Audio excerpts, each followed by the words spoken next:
And we're pleased to be joined here at center court by Dan Hurley. Dan, you had a pretty good chuckle a couple of times just watching yourself. What is that like, watching yourself in practice and in meetings? Well, I mean, obviously I look like a crazy guy. But I think that's like kind of the genius of my dad. I watched him prepare his team on the practice floor in such an intense and stressful fashion. That when we got to game night, it felt the game felt slower, less intense, and then he switched roles on game night and went from like this driving taskmaster to this like a person that really then tried to build up the confidence of his team on game night. When the lights come on and the pressure's on, he became more like a boxing manager in the corner in between rounds, trying to pump up his fighting. Danny, you're very self-deprecating about your playing career. You're a really good player. You're a really good high school player, really good college player at Seton Hall. And you hear all the time about coaches, coaches will say, playing for this guy, playing for Danny Hurley isn't for everyone. Could you have played for you? Yes. It would have been tough. And, but I think, what I do is I get the most out of everyone that plays for me or works for me. You have somebody that every single day, every second that these kids are on campus, I'm going to push them to be the best young man they could be, the best student they can be. I'm going to push them to acquire and develop skills at the most rapid rate. I'm going to teach them how to win and succeed. And these are all things that are going to not only lead to success in their basketball career, but these are things they're going to take with them in life and lead to lifelong success, both professionally but in family life.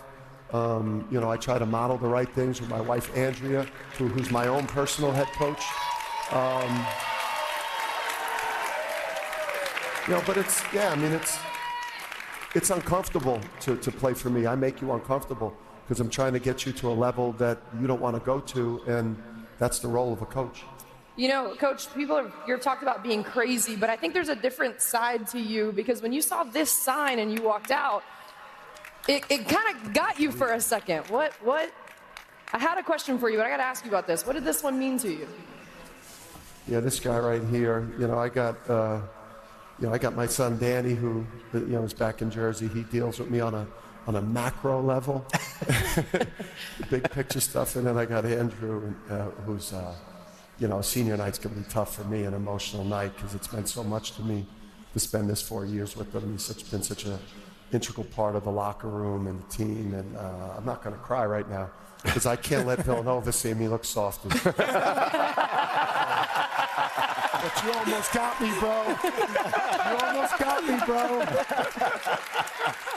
Man, we have, you and I have a picture. We talk about this. When I was 8 years old, the Pocono Invitational basketball camp with you and your brother, there was a range contest, and I remember afterwards, you're like, always work. I'm so curious to ask you about this. In today's age, where you hear a lot of coaches talk about kids not really wanting to be challenged, not really wanting to be yelled at, or how they want to transfer out, but obviously there's an emotional, a huge EQ side of you as well. How do you balance that, and how do you get kids to buy into that toughness as well? Yeah, I think it's the time we spend with them every day that these kids are on campus, and it's basically, 10 and a half, 11 months a year. We're here with them. I'm here with them. I don't golf. I don't vacation. I'm not writing books on leadership. I'm a coach, and I'm present, and I'm involved in every aspect of their lives, and they know I love them. They know I care. They know I want them to be great.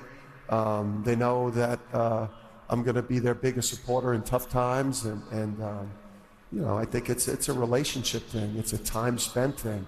They'll give me that leeway to maybe go over the top, like you saw in the video a little bit there, because they know that I'm not a fraud, I'm not a phony, that I'm a real coach.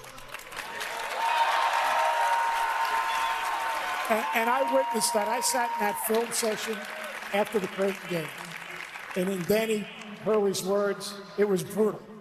It was brutal. But at the thing that, and I got to ask you, because this is a gift to me, the thing that I was most impressed with, at the end of that film session, you brought it back to being real. You were going to get your little bath thing, or explain that. And those guys, no.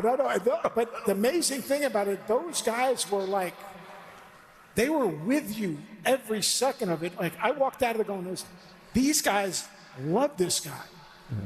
And like, you being brutally honest because you want to see them get somewhere they can't get themselves. And yet, every one of those guys, they're hugging you and high-fiving you. I mean, like, how do you get to that point? Yeah, I mean, the teachers and the coaches and your best parents and your best family members, like, they loved the heck out of you, but then they were also honest with you and tough on you when you were being when you were doing the wrong things, right? And so I have that balance with the players. Our video sessions, they're brutal after we lose. Like, it's not okay at UConn to lose. It sucks around here when you lose, right? Everybody, the whole state is sad, man. It's like a dark cloud. So, but like, I hear a lot of coaches say, we don't. What? He hears everything. Losing isn't normal. You won't have to knock him out. My senses from going in the float tank. But I hear a lot of coaches say we try to make our video sessions short. Like, we only show 8 or 10 clips. I mean, we watched every bad clip from that game, and and it took an hour and 15 minutes, and everyone's attention was completely locked in.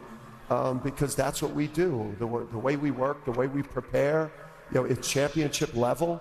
If this is your passion, if this is what you want to do for your career, if you can't sit through an hour and 15-minute video session, which is going to determine your future success, get out of this industry, because this is only for the most competitive people. Hey, you also, after that loss, I know that you are a guy who believes in routine. Some might say superstitious.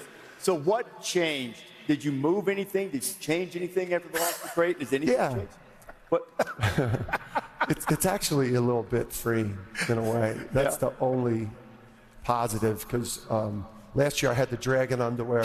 Yeah, I remember. They had a great run in the NCAA tournament, so we started the season with the Dragons, the MeUndies, right? And then I think we got off to a good start. They went like 6-1 or whatever. Then we lost to Kansas, and then I brought out the Sharks, and then the Sharks were doing okay, and then we lost at Seton Hall. Boo. And then the Wolves just went 14 in a row. 14 in a row. So I'm cycling back to Dragons today, just so everyone's. I'm sure you're all wondering. What drawers is this guy wearing today? I went back to the Dragons, but it's gonna be hard, man. I'm gonna have to make some big decisions. This is hilarious.